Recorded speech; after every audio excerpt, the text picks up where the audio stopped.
여러분 정말 죄송스럽습니다. 오늘 이재명 우리 대통령 취임 시간을 보면서 제가 정말 너무나 큰 역사적인 죄를 지었다 이런 생각을 많이 하고 있습니다. 제가 그 뜻을 담아서 우선 국민 여러분들께 또 우리 당원 동지 여러분들께 큰 절로 사죄의 절을 올렸습니다.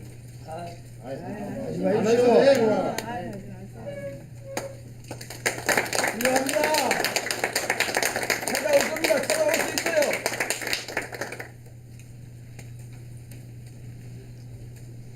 있어요. 저는 이번에 이 선거를 하면서 그리고 정말 국민들이 대부분이 원하지 않던 이재명 대통령이 오늘 취임을 하게 되는 과정을 보면서 역사는 이렇게 가는구나 생각하고 제가 왜 이렇게 되었을까를 깊이 생각을 해봤습니다. 첫째는 우리 당이 지금 민주주의에 대한 기본적인 이해와 신념, 그것을 지키기 위한 투철한 사명이 없기 때문이라고 생각합니다. 그것이 바로 계엄이라는 상상할 수 없는 일로 나타났습니다. 저는 지금 이 시대에 계엄이 왜 필요했는지, 그것이 무슨 결과를 가져왔는지 이미 다 판명이 났습니다. 그런데 그걸 우리 당이 그 계엄을 했던 우리 대통령을 뽑았고 또 우리 대통령의 뜻이 당에 많이 일방적으로 많이 관철된 것에 대해서 깊은 자성이 필요하다고. 앞으로 절대로 이런 식의 계엄은 다시는 있어서는 안 된다. 뭐 어느 당이 뭐라 그런다 이런 것이 아니라 우리 스스로도 이건 아니다. 정치라는 것은 목표도 중요하지만 그 수단이 매우 중요한데 전혀 적절치 않은 수단을 이렇게 쓰게 되도록 우리가 그냥 말릴 수 없었던 또 그것을 제어하는 힘이 우리 내부에 없었다는 점에 대해서 매우 큰 문제가 있다고 보죠. 그래서 민주주의의 가장 기본이 되는 것에 대해서는 양보할 수 없고 타협할 수 없고 단호한 거부와 또 때로는 단호한 그 수단의 선택이 필요한데 이 부분이 가장 큰 문제라고 생각합니다. 두 번째는 우리 당이 당내 민주주의가 무너졌다고 생각합니다.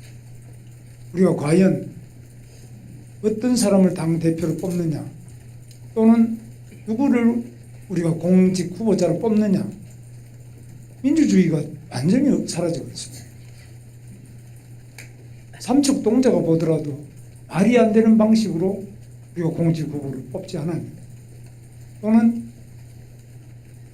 당대표나 모든 것도 이게 당이 과연 민주주의가 살아있는 당이냐 민주주의는 아직 숨을 못 쉬는 당이냐 이런 점에서 깊은 성찰과 개혁이 필요하다고 저는 생각합니다.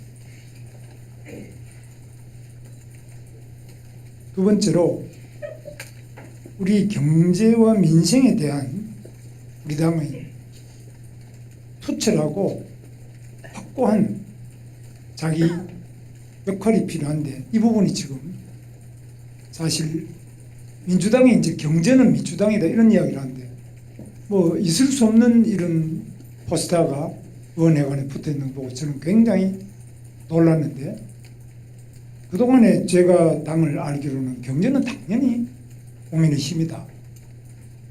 아주 뭐 너무나 분명한 구호였는데 지금은 과연 국민의힘이 경제를 제대로 하느냐 민생이라면 국민의힘 아니냐 딴 거는 몰라도 이런 점에서 우리 당 자체가 세계 경제의 그 흐름과 또 국내 경제의 구조적인 발전 전략에 대해서 확고한 비전을 가지고 확고한 전략을 가지고 경제 정책을 밀고 나가는 그런 당이냐 그것이 국민들에게 믿음을 주고 경제가 위기면 당연히 국민의힘을 뽑아야지. 국민의힘에는 경제 전문가가 있지. 그 사람들은 경험과 실적이 있어서 그분들이 맡으면 경제는 살릴 거야. 이런 어떤 확신을 주고 있지 못한 거 아니에요. 세 번째는 외교 안보에 대해서도 마찬가지로 지금 핵무기와 한미동맹, 각 한미일 외교 또는 여러 가지 외교 부분에서도 우리가 확고한 우위를 주고 있느냐. 이번에도 예를 들면은 이종석 같은 사람이 국정원장이다. 국정원이 그런 거냐? 국정원이 북한의 내재적 접근 방식을 통한 이미 다 검증된 이런 사람이 국정원장을 하는 게 맞느냐? 저는 굉장히 불안하고 의구심이 많이 들었습니다. 야, 벌써 시작입니다. 국무총리 김민석도 마찬가지입니다. 이 사람들이 과연 우리 대한민국을 통합으로 가져가느냐? 대한민국을 어디로 가져갈 거냐? 저는 굉장히 불안합니다. 여기에 대해서 그러면 누가 이것을 제대로 대안으로 제시하고 바로 가져갈 수 있느냐? 이건 국민의힘 외에는 없지 않습니까? 공무원은 절대 알아도 말을 안 합니다. 결국 남은 게 기업도 말 안 하고 공무원도 말 안 하고 그렇다고 뭐 사법부에서 말하겠습니까? 국민의힘이라는 정당밖에 없는 거 아니에요. 그럼 여기서 과연 명확한 인식을 가지고 명료하게 다른 대안, 확고한 어떤 비판을, 대안적 비판을 하고 있느냐. 저는 굉장히 한번 생각해 봐야 될 점이 있고, 이런 점에서 우리가 깊이 좀 돌아봐야 될 점이 있다. 그리고 무엇보다도 우리 당이 지금 민심의 움직임, 연장, 가장 생생하게 살아 움직이는 그 골목골목의 민심을 얼마나 반영하느냐.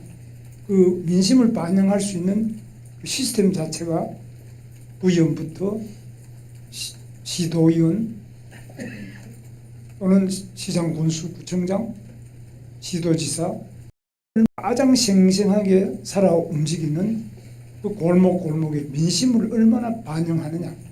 그 민심을 반영할 수 있는 그 시스템 자체가 구의원부터 시도의원 또는 시장 군수 구청장, 시도지사 또 당의 국회의원님들 이렇게 이게 쫙 시스템으로 구축되어 있느냐. 그런 점에서 굉장히 깊이 생각해 봐야 될 점입니다. 저는 그게 굉장히 약하고 동떨어진, 현장과 밀착하지 않고 동떨어진 점, 이런 것들이 이제 선거 결과로 나타나는 거라고 저는 생각합니다. 단순히 뭐 열심히 뛴다 안 뛴다 이런 것이 아니에요. 그래서 우리는 근본적으로 밑바닥의 가장 민주주의의 뿌리, 그리고 제일 밑에서부터 이게 어떻게 시스템으로서 구축돼서 중앙당이 작동하고 그것이 가장 관료적이지 않게 민감하게 유연하게 민심을 수렴하고 민심에 우리들의 정확한 뜻이 전달이 되는 이런 것들에서 아까 이제 모든 김영투 비대위원장님과 주요한 발언자들 말씀하신 거하고 저는 같은 맥락인데, 그래서 우리끼리 지금 또 이제 다투는 것도 어느 정도 다투고 어느 정도까지는 다투지 않아야 되겠느냐, 이런 부분도 좀 어떤 룰 자체가 확립이 안 돼 있다고 저는 생각합니다. 아무리 부부간에도 서로 다투지 않습니까? 그러나 다투어야 될 때가 있고 또는 다투지 말아야 될 때도 있고, 의견 차이를 어떻게 하냐 이런 부분에서 좀 더 민주적이고 허심탄회한 우리 나름대로의 룰이 있어야 되지 않나. 당내에서 서로 간에 당원 내부의 동지들 사이의 문제와 그렇지 않고 지금 선거라는, 또 대선이라는 큰 일전을 해야 될 이런 상태에서 그걸 어떻게 원만하게 잘 가져가는 이런 부분이 저는 굉장히 아쉽게 생각합니다. 저는 뭐 여러 가지 말씀을 드리지만 결론은 제가 회장으로서 할 말도 없고 정말 송구스럽고 뭐 이 자리에 계시는 분들 제가 볼 때는 민주당이 그 어떤 분보다도 개인적으로 탁월하고 훌륭한 분들이 많이 계십니다. 제가 되었더라면 홍문천에는 저 사람보다는 우리 당에 있는 누가 더 좋은데 그런 생각을 제가 많이 해보는데 그러나 제 부족함으로 많은 기회를 놓치게 되고 국민들이 그로 인하여 고통받고 앞으로 상처받을 국민들이 생각하면 정말 송구스러워 금할 수가 없습니다. 다시 한번 저희 부족함으로 이러한 패배를 안겨드리면서 용서해 주시고 다시 한번 이 절망하는 우리 국민들에게 우리 모두가 심기일전해서 대한민국에 그래도 희망이 있다. 비록 우리가 패했지만은 희망이 있는 대한민국이라는 것은 국민의힘이 있기 때문에 국민의힘의 목소리가 있기 때문에 국민의힘의 여러 우리 지도자들이 계시기 때문에 우리 국민에게 그래도 정치의 희망, 나라의 희망, 경제의 희망, 민생의 희망이 있다는 그 마지막 희망이 될 수 있기를 기대하면서 저는 다시 한번 우리 당원 동지 여러분과 국민 여러분께 깊은 사죄의 말씀을 드립니다. 감사합니다.